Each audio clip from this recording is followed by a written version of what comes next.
Greetings, greetings, greetings. Welcome to another edition of AJ's Corner, video style. That's right, this is your guy, Elder AJ Johnson. Just a quick word on today. Why use the doorbell? Why use the doorbell? And right before, as I get into this particular little talk on today, I just want to encourage us all. Whenever I am sowing a seed of information, encouragement by videos or text messages or email, my objective is to uplift, empower, enhance each and every one of us. That's right, us. Scripture says, be the first partaker. Glory to God. Each and every one of us in our consciousness, first and foremost, by sharing information, by sharing truth, by sharing wisdom I have obtained and received, and as I dispense it to us all. If it can help us to be greater in our living, to be better in our thought processes, which governs our behavior, my job has been done. Glory to God. So I thank you all for that. But always remember, as a man thinketh, that's right, so is he or she and them. Glory to God. But why use the doorbell?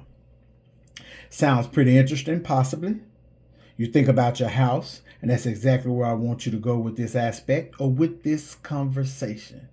So a guy comes home every day with his children. He has two young children, and they pull up in the driveway, and the children, after he parks, immediately jumps out the car, go to the door, and ring the doorbell.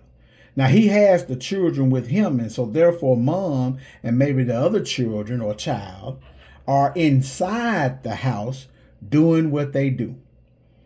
But they run and ring the doorbell each and every time as if he does not have the keys to the house.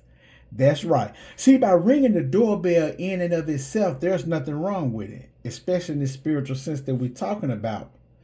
But when you think about that aspect, it's someone else on the other side of the door that has to give you permission and access to inside the house.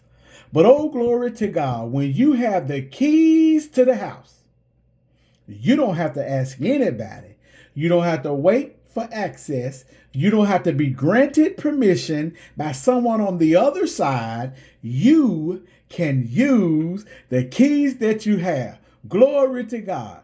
Scripture says you have been given the keys of the kingdom of heaven.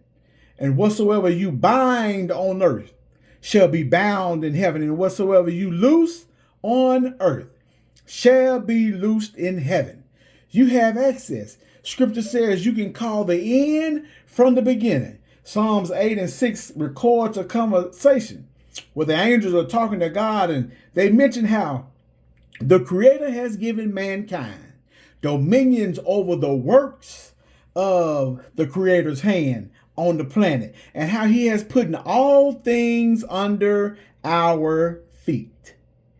We therefore don't have to beg, borrow, plead, or cry, or kiss up to anybody for access to the things of God that we want to experience in our lives. Therefore, the doorbell does not have to be rang when you've always got the keys, and make no bones about it. Since you have been given the keys, the Creator wants you to have access. Don't let the enemy of your mind, as they say in church, the devil, the ego, trick you. The biggest lie ever been told was that you are not the son and daughters of God. Oh, glory. What foolishness. And since you are, that's right, since you are the sons and daughters of God, the children of the King, you have access. You don't have to wait for anybody on the other side of opportunity to share it with you.